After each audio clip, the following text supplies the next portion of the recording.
and this is the story that's kind of dominating after the match on social media. Real Madrid preparing to submit a report to FIFA.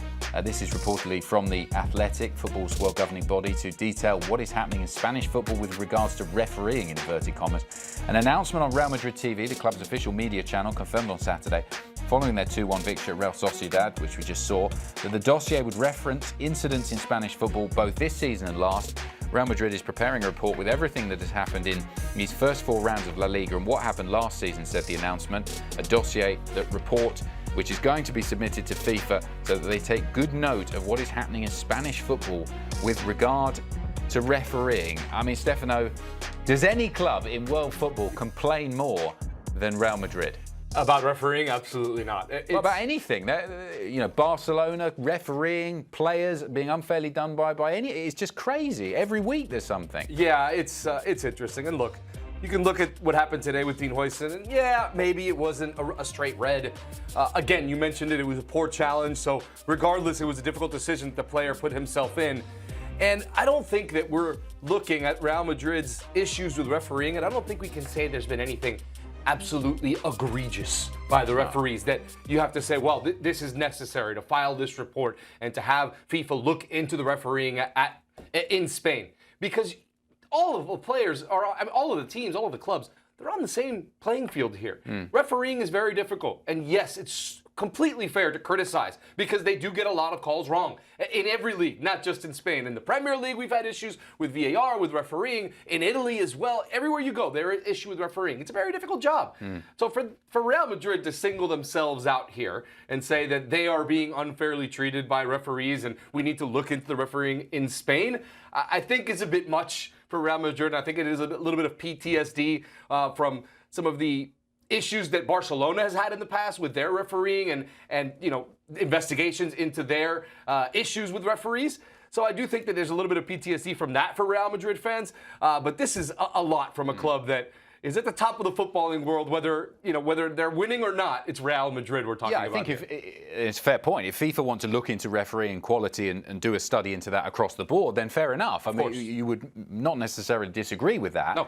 But with regards to just Real Madrid, absolutely no way. They needed a performance like this leading into that game to feel a little bit more confidence. This was the best game they've played all season as far as just being able to build, and you actually saw an identity in this match, which is I think what had been lacking from Atleti the first 3 weeks. Kind of didn't know exactly how they wanted to play and how they were looking to play. This was much better, building from the back and having an opportunity to kind of find spaces for Julian Alvarez to create. We saw that with that assist.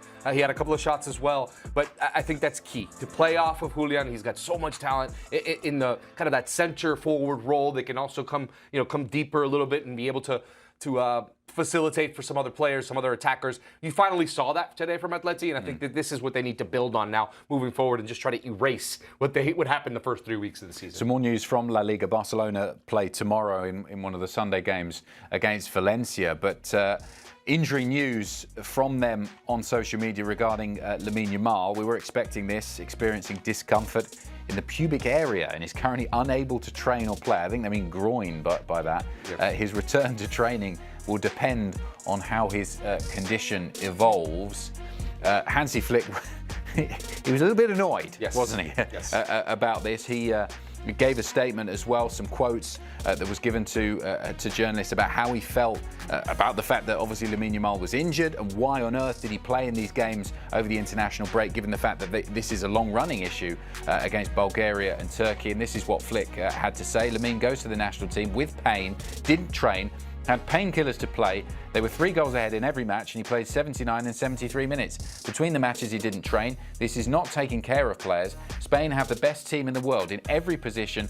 They're unbelievably good. I'm really sad about this situation. And you got to kind of agree with him. Why did they play him? It doesn't make any sense to play them in this position. We know that Spain is more than fine about qualifying for the World Cup. They win 3-0 and 6-0 in those games.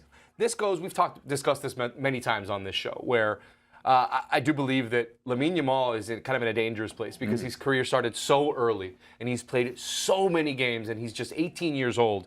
And if on top of the fact that he's already played all these games, Spain are now putting him in a position to play and play through injury when it's not really necessary. This is I think a big red flag for young players and how much they're used and the amount of fixture congestion that we have. We need to protect these players. Lamine Yamal is an absolute superstar in this game. He's only going to continue to improve.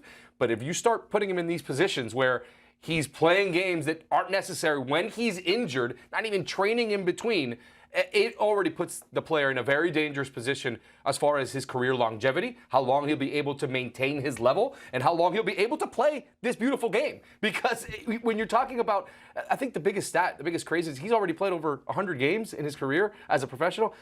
At his age, I think Messi had only played, I think it was 20 games or 23 games. Nowhere near as many. Nowhere near as many. So I think we need to really look into this, and this is a very bad look for the Spanish Federation, not protecting a superstar player for your country and for your league.